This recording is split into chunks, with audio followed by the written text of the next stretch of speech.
Hi everyone, welcome back to Geeks Idea. This is a video series on biology. तो आज का lecture हम start करते हैं। बहुत इंपॉर्टेंट है आपके कॉम्पिटिटिव एग्जाम्स के लिए, तो इसको अच्छे से वीडियो को एंड तक देखें। चैनल को जरूर लाइक, शेयर और सब्सक्राइब करें। आपका सब्सक्रिप्शन हमारे लिए बहुत इंपॉर्टेंट है। तो आज हम बात करेंगे प्लांट्स में न्यूट्रिशन के बारे में। ठीक है, सबसे पहले बात करते हैं कि न्यूट्रिशन होता क्या है।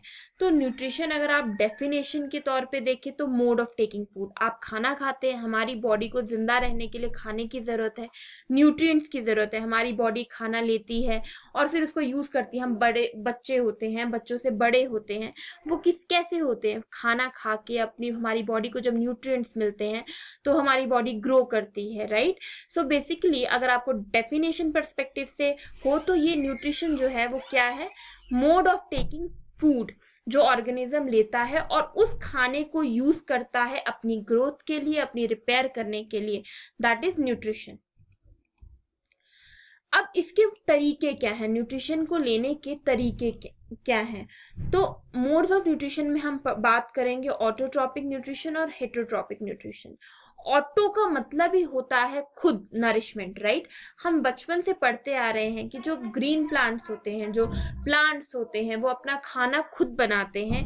जिस प्रोसेस से वो खाना बनाते हैं उसे कहते हैं फोटोसिंथेसिस। और हम ह्यूमन बीइंग, एनिमल्स जो हैं वो दूसरों पे, उन पे डिपेंड होते हैं, मतलब ऑटोट्रॉफ्स पे, बाकियों पे डिपेंड होते हैं अपने न्यूट्रिशन के लिए, अपने खाने के लिए। उसे कहते हैं हिट्रोट्रॉप। हिट्रो का मतलब ही अदर है और ट्रोपोस का नरिशमेंट। फोटोसिंथेसिस की मैंने पहले भी बात कर दी, अब हम आगे इसको पढ़ेंगे डिटेल में कि फोटोसिंथेसिस क्या है। Simple use of inorganic substances, बचपन से हम पढ़ते हैं कि प्लांट्स क्या यूज करते हैं, कार्बन डाइऑक्साइड और पानी को यूज करते हैं। अब ये कार्बन डाइऑक्साइड और पानी क्या है, इनऑर्गेनिक सब्सटेंसेस हैं जिनको यूज करके in the presence of sunlight, very important, बिना सनलाइट के फोटोसिंथेसिस नहीं होती।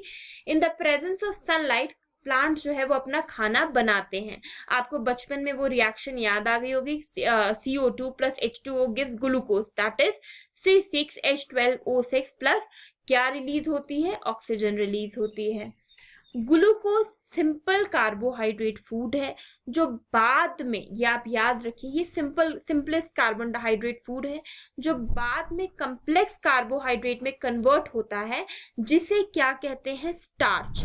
और ये जो खाना होता है जो फोटोसिंथेसिस से बना होता है, ये स्टार्च की फॉर्म में जो है वो स्टोर हो जाता है प्लांट्स के डिफरेंट पार्ट्स में। ठीक है, अब ये जो खाना बनता है ये कहाँ पे बनता है प्लांट्स के, ये लीव्स में बनता है, पत्तों में बनता है। आपको क्वेश्चन आ सकता है कि what is basically food factories of plant किसको कहा जाता है, तो यू शुड नो कि leaves are the food factories of the plants.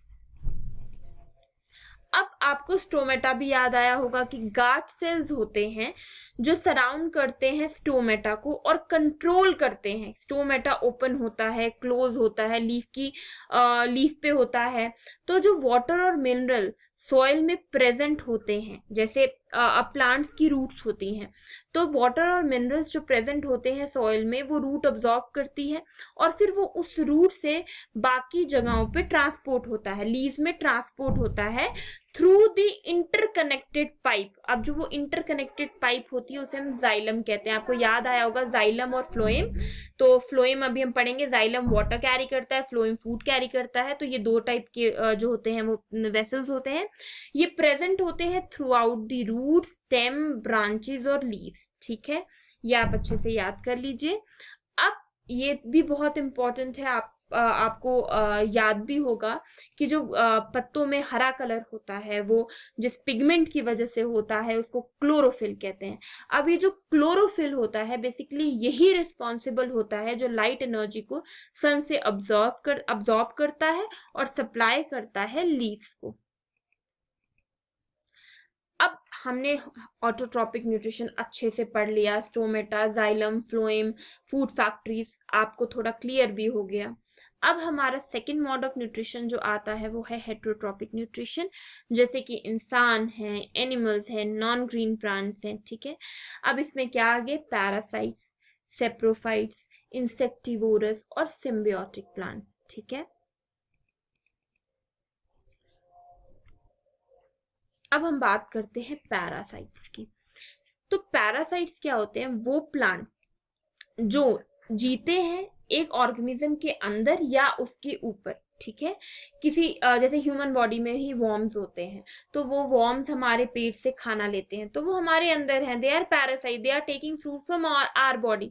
वही उसी तरीके से जो ऑर्गेनिज्म बाहर या किसी ऑर्गेनिज्म के अंदर जो है वो वहां से अपना न्यूट्रिशन लेते हैं, उन्हें हम पैरासाइट्स कहते हैं। और जिस से वो न्यूट्रिशन ले रहे होते हैं उसको कहा जाता है होस्ट। ये कुछ एग्जाम्पल्स है, कस्कटा, मिस्टलटो, बीट रस्ट, कॉर्नस्मट, तो ये कुछ एग्जाम्पल्स हैं इसकी। अब बात करते हैं हम सैप्रोफाइट्स की।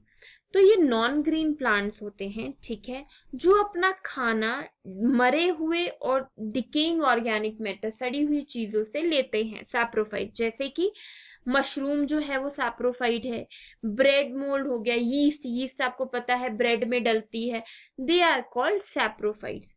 अब यूजेस ऑफ फंजाई क्या है? जैसे कि ये जो एग्जांपल्स हमने दी हैं ये बेसिकली फंजाई हैं, तो इनके यूजेस बेसिकली होते क्या हैं? जैसे मैंने आपको यीस्ट बताया, यीस्ट अल्कोहल बनाने में तो यूज होती है, ब्रेड में भी डलती है ताकि वो जो उसमें जो स्पॉन्जिनेस आती है वो उसकी वजह से आती है। ब्रेड हो गया, अल्कोहल हो गया। मशरूम तो हम एज इट इज कंज्यूम करते हैं as a vegetable. Penicillium fungus जो है वो यूज हुई एंटीबायोटिक बनाने में, दैट इज पेंसिलिन, ठीक है। तो ये बहुत यूजफुल भी होते हैं। अब हम बात करते हैं इंसेक्टिवोरस प्लांट्स की। ये वो ग्रीन प्लांट्स होते हैं जो अपना फूड जो है वो इंसेक्ट से या इंसेक्टिवोरस प्लांट से इंसेक्ट से लेते हैं। जैसे आपको पता होगा कुछ जो प्लांट्स होते हैं वो लाइव होते हैं, दैट मीन्स अगर उस पर कोई आपने पिक्चर्स भी देखी होंगी, कोई कीड़ा या कोई फ्लाई बैठती है तो वो उसको खा जाते हैं, that is called pitcher plant, trap होता है वो। तो that is basically insectivorous plant. ये प्लांट जो होते हैं ये उन्हीं सॉइल्स में होते हैं, ये बहुत इंपॉर्टेंट है, जो सफिशिएंट नाइट्रोजन मिनरल को कंटेन नहीं करता। इनको पार्शियल हिट्रोट्रॉप्स भी कहते हैं। मैंने एग्जांपल्स आपको बताई भी, पिक्चर प्लांट हो गया, सनड्यू हो गया, वीनस फ्लाई ट्रैप हो गया, ये सारे इंसेक्टिवोरस प्लांट्स हैं। अब बात करते हैं सिम्बियोटिक प्लांट्स की। अब कुछ जो होते हैं ऑर्गेनिज्म होते हैं वो आपस में इकट्ठे रहते हैं, अपना शेल्टर, अपने न्यूट्रिएंट्स को शेयर करते हैं, इन्हें कहते हैं सिम्बियोटिक रिलेशनशिप। इस रिलेशनशिप को जैसे कि आपने लिचन्स हो गया, मैं आपको एक राइजोबियम बेसिकली जैसे जो लेगुमिनस प्लांट्स होते हैं उनकी रूट्स में होता है, नाइट्रोजन फिक्स करता है और प्लांट को देता है, तो उसका भी खाना हो रहा है, वो प्लांट को भी एक बेनिफिट दे रहा है। और एक एग्जाम्पल होती थी, आपने देखा होगा कभी कभी बुफेलो के ऊपर जो है वो बर्ड बैठती है एंड वो टिक करती है, उनकी जो लाइस होती है उनको खा जाती है, that is also a symbiotic relationship. इससे उसको भी खाना मिल रहा है और जो एनिमल है उसकी भी जो लाइसिस है उसको उससे छुटकारा मिल रहा है, तो that is a kind of symbiotic relationship. Lichens is symbiosis between an algae and fungi. ठीक है, लिचन्स क्या इंडिकेट करते हैं? एयर पॉल्यूशन को, ये इंपॉर्टेंट है आपके एग्जामिनेशन पर्सपेक्टिव से। बैक्टीरियम मैंने आपको बता दिया है, राइजोबियम बेसिकली रूट में होता है लेगुमिनस प्लांट के और नाइट्रोजन को फिक्स करता है, ठीक है, और कन्वर्ट करता है सॉल्युबल फॉर्म में। आई होप गाइस आपको ये सारे अच्छे से क्लियर हो गए होंगे। एक बार और वीडियो को देखिए जितना ज़्यादा, क्योंकि आप जितना वीडियो देखेंगे आपको इजी हो जाएगा आपके एग्जाम्स पे क्वेश्चन अटेम्प्ट करना। तो चैनल पे जितनी भी सीरीज स्टार्ट की गई हैं वो इसी चीज को ध्यान में रख के स्टार्ट की गई हैं कि आप उनको अच्छे से पढ़ें और आपको एग्जाम में कोई डिफिकल्टी ना आए। So do like, share and subscribe Geeks idea and please motivate अस, आप हमें इंकरेज कीजिए। Thank you so much.